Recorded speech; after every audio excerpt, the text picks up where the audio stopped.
पुनरुत्थान पर्व के पहले या उसके बाद में जुड़ी हुई घटनाओं में यदि हम गौर करें तो एक बहुत प्रमुख पात्र, एक स्त्री नजर आती है जिसका नाम मरियम मगदलीनी है। मरियम मगदलीनी प्रभु यीशु मसीह की मृत्यु के समय तक उसके प्रति विश्वास योग्य बनी रही। बाइबल में मरियम मगदलीनी का वर्णन 6 स्थानों पर किया गया है। प्रभु यीशु मसीह ने उसमें से 7 दुष्ट आत्माएं निकाली थीं। मरियम मगदलीनी इसलिए और भी विशिष्ट हो जाती है क्योंकि प्रभु यीशु मसीह के पुनरुत्थान का सबसे पहला प्रगटीकरण मरियम मगदलीनी पर ही हुआ था। मरियम मगदलीनी में ऐसी कौन सी बात थी कि प्रभु यीशु मसीह ने उसको यह गौरव दिया कि प्रभु के पुनरुत्थान का प्रगटीकरण सर्वप्रथम उस महिला पर हो? ऐसी कौन सी विशिष्टता थी मरियम मगदलीनी में कि जीवन के अंतिम समय तक और हर प्रकार की विषमताओं में भी वह प्रभु यीशु मसीह के प्रति विश्वास योग्य बनी रही? आज हम उसके जीवन से संबंधित 3 प्रमुख बातों को देखेंगे और इस बात पर भी विचार करेंगे कि हमें इन 3 बातों से क्या शिक्षा मिलती है। तो सबसे पहली बात यह है कि मरियम मगदलीनी के जीवन और उसके हृदय में धन्यवाद था, एटीट्यूड ऑफ ग्रेटिट्यूड जिसे हम कहते हैं। प्रभु यीशु मसीह ने उस पर बड़े उपकार किए थे। वह अपने जीवन में दुष्ट आत्माओं से ग्रसित रही। प्रभु यीशु मसीह ने न सिर्फ इन 7 दुष्ट आत्माओं से उसे मुक्ति दिलाई थी, परंतु उसे संपूर्णता से उद्धार भी प्रदान किया था। उसके पापों की क्षमा दी थी, उसे नया जीवन दिया था। प्रभु यीशु मसीह ने उसे न सिर्फ शारीरिक चंगाई दी थी, परंतु आत्मिक चंगाई भी दी थी। प्रभु यीशु मसीह के इस उपकार के प्रति मरियम हमेशा धन्यवादित बनी रही। मरकुस रचित सुसमाचार उसके 15वें अध्याय की 40 और 41वीं आयतों में स्पष्ट है कि जब प्रभु यीशु मसीह को कलवरी की राह पर ले जाया जा रहा था तो ये स्त्रियां भी उनके पीछे पीछे चल रही थीं जो उसकी सेवा टहल किया करती थी। इन स्त्रियों में मरियम मगदलीनी का भी उल्लेख किया गया है। वह कलवरी की राह पर भी प्रभु यीशु मसीह के साथ थी क्योंकि उसके हृदय में प्रभु यीशु मसीह के प्रति धन्यवाद की भावना थी। यूहन्ना रचित सुसमाचार उसके 19वें अध्याय की 25वीं आयत में हम पाते हैं कि क्रूस के पास जहां यीशु की माता मरियम खड़ी थी, उसी स्थान पर उसके साथ मरियम मगदलीनी भी खड़ी थी। जब चेले भाग गए थे, जब चेलों का विश्वास समाप्त हो गया था, जब पतरस जैसे प्रभु के प्रिय लोग मुकर गए थे, तब मरियम मगदलीनी क्रूस के पास, यीशु के पास उस समय भी खड़ी थी। मत्ती रचित सुसमाचार के 27वें अध्याय की 61वीं आयत में हम पाते हैं कि मरियम मगदलीनी प्रभु यीशु मसीह की कब्र के पास बैठी हुई थी।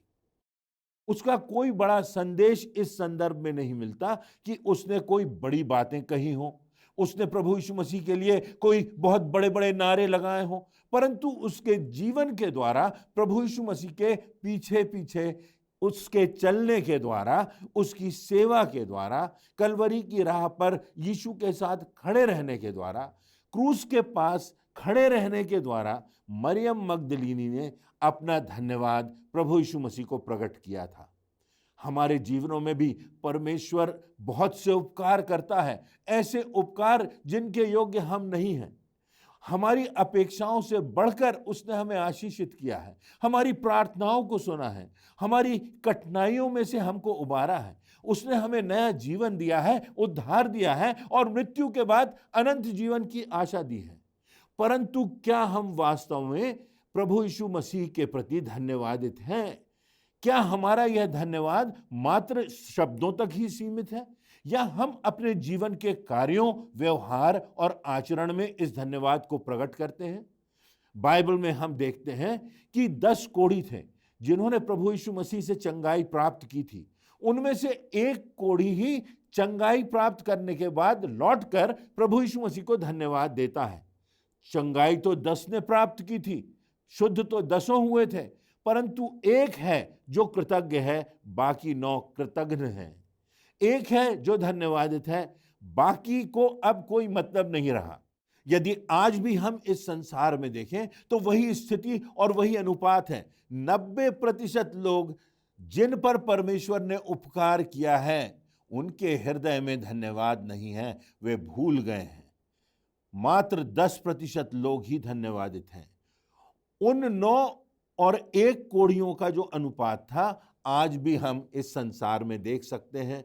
चाहे वो हमारे जीवन में हमने किसी के लिए भलाई की हो, और हमारे जीवन की बात तो बहुत छोटी है, परंतु परमेश्वर ने जो उपकार किए हैं, परमेश्वर ने जो महान कार्य किए हैं, जो इस जीवन में और इस जीवन के पार भी हमारे अनंत में बरकरार रहेंगे, क्या हमारे हृदय में वो धन्यवाद है?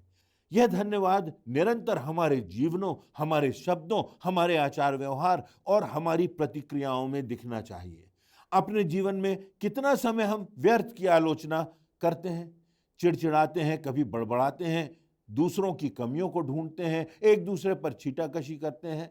आलोचना करने में तो हम बहुत एक्सपर्ट हैं, दूसरों की गलती तो हम बहुत आसानी से निकाल लेते हैं, परंतु ऐसा समय कितना होता है जब हम वास्तव में परमेश्वर को धन्यवाद देते हैं, उन लोगों को धन्यवाद देते हैं जिन्होंने हमारी जिंदगी में उपकार किए हैं। हम अपने जीवन से, अपने शब्दों से और अपनी प्रार्थनाओं से परमेश्वर को क्या धन्यवाद देते हैं? उसकी उपासना और उसकी स्तुति प्रतिदिन करते हैं? यदि कोई प्रश्न करे कि परमेश्वर ने मनुष्य को क्यों बनाया, तो वास्तव में इसका एक विशिष्ट जवाब यह होगा कि परमेश्वर ने मनुष्य को इसलिए बनाया कि मनुष्य के द्वारा, हर एक व्यक्ति के द्वारा परमेश्वर की महिमा हो, उसकी आराधना हो, उसकी उपासना हो। और यह तभी संभव है जब हमारे हृदय में धन्यवाद हो। जब हम परमेश्वर का धन्यवाद करते हैं तो वास्तव में हम सच्चे मन से उसकी उपासना करते हैं। बाइबल में धन्यवाद के संदर्भ भरे पड़े हैं। दाऊद के द्वारा भजन संहिता के पहले अध्याय से लेकर अंतिम अध्याय तक धन्यवाद और हर संदर्भ में धन्यवाद की बात की गई है। दानियल, जिसे सिंहों की मान में डाल दिया गया था, वह प्रार्थना कर रहा था कि हे मेरे पूर्वजों के परमेश्वर, मैं तेरा धन्यवाद करता हूं। सिंहों के बीच में वो प्रार्थना कर रहा है। वो कहता है, मैं तेरी स्तुति करता हूं क्योंकि तूने मुझे बुद्धि दी है, तूने मुझे शक्ति दी है, तूने इन सिंहों के मुखों को बंद कर दिया है, इसलिए हर परिस्थिति में मैं तेरा धन्यवाद करता हूं। बाइबल में योना नबी की प्रार्थना का वर्णन है। वह मगरमच्छ के पेट में पड़ा है और मगरमच्छ समुद्र में, और योना प्रार्थना कर रहा है। योना की पुस्तक के 2 अध्याय की 9वीं आयत में उसकी इस खूबसूरत प्रार्थना का वर्णन है, जहां लिखा है, मैं ऊंचे शब्द से धन्यवाद करके तुझे बलिदान चढ़ाऊंगा। मरियम मगदलिनी के जीवन में कलवरी की राह पर भी, क्रूस की निकटता में भी धन्यवाद भरा हुआ था। क्रूस के पास जब वो खड़ी थी, उसके हृदय में धन्यवाद था। तो हमने देखा कि मरियम मगदलिनी के हृदय में धन्यवाद था और वह उसके जीवन में, उसके व्यवहार और उसके शब्दों से प्रकट हो रहा था। दूसरी बात, यदि हम देखें, मरियम मगदलिनी के जीवन में बाधाओं के बावजूद भी विश्वास था। मरियम मगदलिनी प्रभु यीशु मसीह के प्रति बहुत धन्यवादित थी। इस कारण से वह कलवरी के राह पर भी मौजूद थी। मरकुस 16:1-3 में भी उल्लेख है कि मरियम मगदलिनी और कुछ स्त्रियां प्रभु यीशु की कब्र के पास तीसरे दिन जा रही थीं ताकि उसकी देह पर सुगंधित वस्तुएं मल सकें। वे चर्चा कर रही थी कि वहां पर जो एक बहुत बड़ा पत्थर है, उसे कौन लुढ़काएगा। वे जानती थी कि कब्र के द्वार पर एक पत्थर रख दिया गया है जो बहुत बड़ा है। वे जानती थी कि वहां पर रोमी सम्राट ने अपने पहरुए भी बिठा दिए हैं। इतना ही नहीं, वे जानती थी कि एक बड़ी मुहर उस पत्थर पर लगा दी गई है, परंतु फिर भी उनके हृदय में धन्यवाद की भावना थी। वे उस कब्र की ओर जा रही थी कि प्रभु यीशु मसीह को अपना प्रेम प्रदर्शित कर सकें। उन्हें मालूम था कि पत्थर बहुत बड़ा है, उनमें इतनी शक्ति नहीं है कि वे पत्थर को हिला भी सकें, परंतु फिर भी वे जा रही थी। हमारे जीवन में भी ऐसे पत्थर आते हैं। हम में से कोई ऐसा नहीं जिसके जीवन में ये पत्थर ना आए हों। हमारे जीवन में समस्याओं के पत्थर आते हैं, हमारे जीवन में चिंताओं के पत्थर आते हैं, हमारे जीवन में बीमारियों के पत्थर होते हैं, हमारे जीवन में अपने प्रियों की मृत्यु के पत्थर होते हैं, हमारी जिंदगी में अनिश्चित भविष्य के पत्थर होते हैं, हमारे जीवन में भय के पत्थर होते हैं, हमारे जीवन में असुरक्षा की भावना के पत्थर होते हैं, हमारे जीवन में आलोचनाओं के पत्थर होते हैं, हमारे जीवन में अपमान के पत्थर होते हैं और हमारे जीवन में जिम्मेदारियों के भी पत्थर होते हैं। हम प्रश्न करते हैं, चिंता करते हैं, तनाव में रहते हैं कि इन पत्थरों को कैसे हटाएंगे। ये पत्थर तो बहुत बड़े हैं और हम तो बहुत सीमित हैं, परंतु परमेश्वर के लोगों के जीवन और उनका विश्वास यह होना चाहिए कि यद्यपि पत्थर हटाने की क्षमता हम में नहीं, परंतु हम उस राह पर बढ़ते चले जाएंगे, हम अपना प्रयास करते चले जाएंगे, असंभव से दिखने वाले लक्ष्य को भी पूरा करने का प्रयास हम करते रहेंगे। जब इस्राएली मिस्र की गुलामी से निकलकर जा रहे थे तो बड़ी समस्या आती है कि सामने लाल समुद्र और पीछे फिरौन की सेना। सवाल यह था कि यह लाल समुद्र कैसे पार होगा, परंतु वहां परमेश्वर की सामर्थ थी जिसने कहा कि तुम समुद्र में उतरो तो, और समुद्र दो भागों में विभाजित हो जाता है जैसे ही वे समुद्र में उतरते हैं। यशायाह नबी की पुस्तक उसके 45वें अध्याय की दूसरी आयत में लिखा है, मैं तेरे आगे आगे चलूंगा और ऊंची ऊंची भूमि को चौरस करूंगा, मैं पीतल के किवाड़ों को तोड़ डालूंगा और लोहे के बेड़ों को टुकड़े टुकड़े कर दूंगा। यह परमेश्वर की प्रतिज्ञा है, परंतु हम उस दिशा में बढ़े तो हमें तो उस दिशा में बढ़ते जाना है। परमेश्वर कहता है यह मेरी सामर्थ है जो मैं तुझ पर प्रकट करूंगा, इसलिए तू जान ले कि मैं इस्राएल का परमेश्वर यहोवा हूं। इसलिए तू जान ले कि मेरी सामर्थ से तेरे जीवन में मेरी गवाही होगी।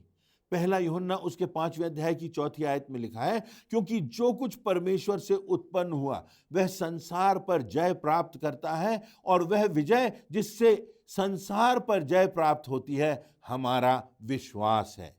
जो कुछ परमेश्वर से उत्पन्न हुआ है वह संसार पर जय प्राप्त करता जाता है। परमेश्वर के वचन में यह उसकी प्रतिज्ञा है। मरियम मगदलीनी के जीवन में बाधाओं के बावजूद विश्वास था, वह विश्वास के रास्ते पर चलती रही। और तीसरी और अंतिम बात हम देखेंगे कि सब प्रकार की निराशाओं के बावजूद भी मरियम मगदलीनी के हृदय में प्रेम था। मरियम मगदलीनी के हृदय में कलवरी की राह पर भी धन्यवाद तो था ही, परंतु बाधाओं के बावजूद भी विश्वास था और निराशाओं के बावजूद भी प्रेम था। विचार कीजिए, मरियम मगदलीनी प्रभु यीशु मसीह की कब्र के पास खड़ी है। ईस्टर सप्ताह के दौरान जब हम अपने प्रियों की कब्र के पास जाते हैं, जब हम उन कब्रों को साफ करते हैं, जब वहां हम खूबसूरत फूल रखते हैं, जब कुछ समय हम खामोशी से वहां बिताते हैं, तो यह बड़ा भावनात्मक समय होता है।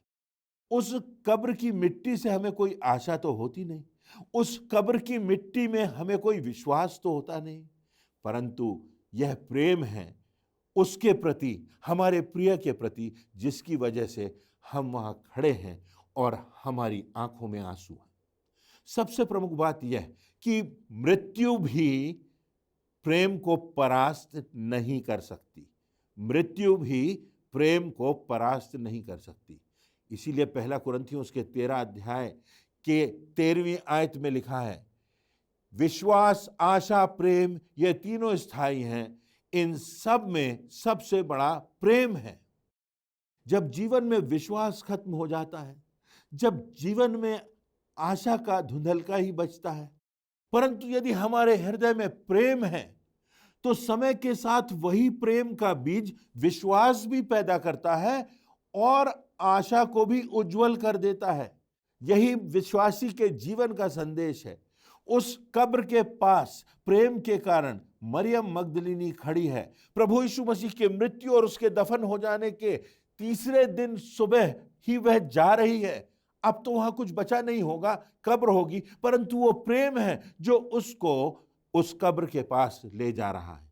पहला कुरिन्थियों के 13वें अध्याय में पौलुस लिखता है कि कोई ऐसी बात है जो स्वर्गदूतों की बोलियों से उत्तम है, कोई ऐसी बात है जो भविष्यवाणियां करने और स्वप्न देखने और भविष्य की बातों को बताने से ज्यादा उत्तम है, कोई ऐसी बात है जो दुनिया के सारे भेदों को जान लेने से बढ़कर है, कोई ऐसी बात है जो संसार का सारा ज्ञान प्राप्त कर लेने से बढ़कर है, कोई ऐसी बात है जो विश्वास से भी बढ़कर है, जबकि विश्वास भी ऐसा हो कि पहाड़ों को हटाने की क्षमता रखता हो, कोई ऐसी बात है जो त्याग से भी बढ़कर है कि यदि हम अपनी देह भी दूसरों के लिए समापन के लिए दे दें।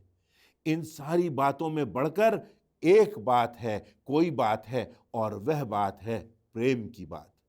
मात्र शब्दों तक मरियम मगदलीनी का यह प्रेम सीमित नहीं, क्योंकि उसने कोई बड़ा संदेश नहीं दिया, उसने कोई बड़े नारे नहीं लगाए, परंतु लिखा है कि वह प्रभु यीशु मसीह की सेवा टहल करती थी और अंतिम समय तक कब्र के पास खड़ी थी। मरियम मगदलीनी कब्र पर इस आशा से नहीं गई थी कि उसको जीवित प्रभु मिल जाएंगे। जब प्रभु यीशु मसीह के पुनरुत्थान का प्रकाशन हुआ तो वह इतनी घबरा गई कि प्रभु को पहचान ही नहीं सकी। वह कब्र के पास कोई बड़े विश्वास के साथ नहीं गई थी कि वह यीशु को पुनर्जीवित होता हुआ देखेगी, परंतु वह प्रेम था जो उसे उस कब्र के पास ले गया। मरियम मगदलीनी का प्रेम मात्र होठों तक सीमित नहीं था, उसका प्रेम उसके जीवन और उसके कार्य और उसकी सेवा की गवाही में दिखाई देता था और दिखाई देता है आज भी।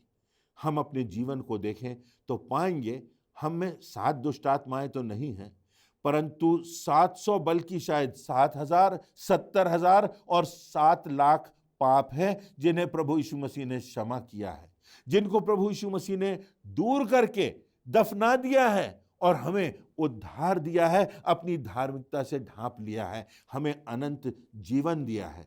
क्या हमारे जीवन में उस प्रभु के प्रति धन्यवाद है? क्या हमारे जीवन में उस परमेश्वर के प्रति विश्वास है? क्या हमारे जीवन में वो प्रेम है जो मरियम मगदलीनी के पास था? मरियम मगदलीनी तो पुनरुत्थान के उस तरफ थी, लेकिन हम तो पुनरुत्थान के आगे के काल में हैं। हम तो जानते हैं कि प्रभु यीशु मसीह ने कहा, यदि कोई मुझ पर विश्वास रखता है और वह मर भी जाए तो भी जिएगा। प्रभु यीशु मसीह ने मृत्यु को परास्त करके और पुनर्जीवित होकर स्वयं इस कथन को सत्य करके दिखा दिया।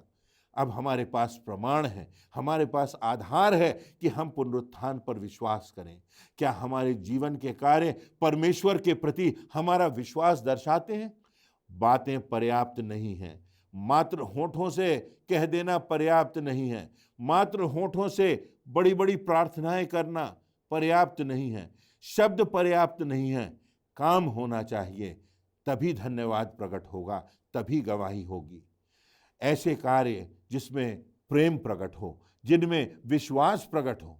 अक्सर हम अपने जीवनों में भी पाते हैं कि राह में बड़े बड़े पत्थर हैं, हम नहीं जानते उन पत्थरों को कैसे हटाएंगे, परंतु परमेश्वर के वचन और उसके मार्ग पर यदि हम चलते हैं तो परमेश्वर इन बड़े बड़े पत्थरों को हटाएगा। कितनी बार हम भी मरियम मगदलीनी के समान अपने आप को कब्र पर खड़ा महसूस करते हैं, जहां जीवन में ना कोई आशा है, ना कोई विश्वास है, परंतु यदि परमेश्वर के प्रति हमारा प्रेम बना हुआ है तो वह प्रेम विश्वास को पुनर्जीवित करने में सक्षम है, तो वह प्रेम आशा को उज्जवल करने में सक्षम है।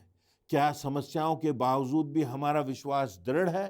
क्या जीवन की निराशाओं के बाद भी हमारा प्रेम वैसा ही है?